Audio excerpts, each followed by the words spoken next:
ഒറ്റയ്ക്ക് നമ്മൾ യാത്ര ചെയ്യുമ്പോൾ കർത്താവ് നമ്മളെ ഒരു സ്ഥലത്താക്കി വെക്കുമ്പോൾ ദൈവത്തിനൊരു ഉദ്ദേശമുണ്ട്. ഉത്തമഗീതം 1-ാം അധ്യായത്തിൻ്റെ 7-8 വാക്യങ്ങളിൽ ഇടയന്മാരുടെ കൂടാരങ്ങൾക്കടികെ നിന്റെ കുഞ്ഞാടുകളെ മേയ്ക്കാൻ ശുലൈംകാരത്തിയോട് പറയാണ്.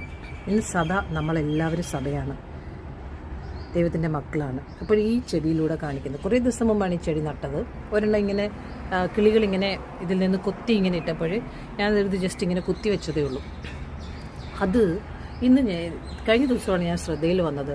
ചെറിയ ചെറിയ നാമ്പുകൾ ഇങ്ങനെ വന്നു. നോക്കിക്കേ, എത്ര രസമാണ് അത് കാണാനായിട്ട്, ചെറിയത്. അപ്പോൾ നമ്മുടെ ജീവിതത്തിലും നമ്മൾ സ്ട്രോങ് ആയിട്ട് നിന്നാൽ, ചിലപ്പം ഈ യോസഫിനെ മതിലുകൾ തടഞ്ഞാലും അത് വളർന്നു കൊണ്ടിരിക്കും. അത് കാരാഗ്രഹത്തിലാണ് പൗലോസ് പറയുന്ന പോലെ. പക്ഷെ അതിൽ മുട്ടൊക്കെ വരുന്നുണ്ട്, നോക്കിക്കോ. ഓക്കെ, പക്ഷേ കാരാഗ്രഹത്തിലാണെങ്കിലും അതിന് എത്ര എണ്ണത്തിനെ ജനിപ്പിക്കുന്നത് നോക്കിക്കേ. ഇതുപോലെയാണ് എൻ്റെയും നിങ്ങളുടെ അവസ്ഥകൾ.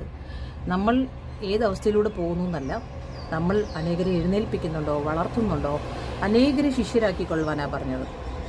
മത്തായി സുവിശേഷം 28-ാം അധ്യായം, നിങ്ങൾ എല്ലാ സൃഷ്ടിയോട് സുവിശേഷം അറിയിക്കുവിൻ, വിശ്വസിക്കുന്നവരെ സ്നാനപ്പെടുത്തുവിൻ, അവർക്ക് ദൈവത്തിൻ്റെ പ്രമാണങ്ങളെ പ്രമാണിപ്പിക്കുകയും അവരെ ശിഷ്യരുമാക്കാനാണ് പറഞ്ഞത്.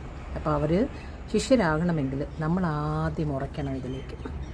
ഓക്കെ, സോ ഇതാണ് ഇന്ന് നിങ്ങളുടെ ജീവിതത്തിൽ എത്ര പേരെ നിങ്ങൾ എഴുന്നേൽപ്പിച്ചു, എത്ര പേരെ നിങ്ങൾ ഉണർത്തി, നിങ്ങളെ ഏൽപ്പിച്ച ദൗത്യം നിങ്ങൾ ചെയ്യുന്നുണ്ടോ?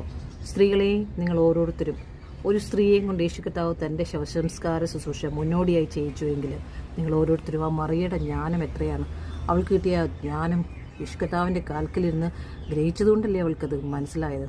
കർത്താവിനോട് ചേർന്നിരിക്കുന്നവർക്ക് അവൻ്റെ മനസ്സിനെ മനസ്സിലാക്കാൻ പറ്റും. പുതിയതായ എൻ്റെ ഈ ഒരു ചെടിയിൽ ആദ്യമായി ഒരു പൂ വന്നതാണ്. ഞാൻ കണ്ടിട്ടില്ല എൻ്റെ ഇങ്ങനത്തെ ഒരു ചെടിയിലൊരു പൂ വരുന്നത്. Amazing. Never give up. God has A great plan about.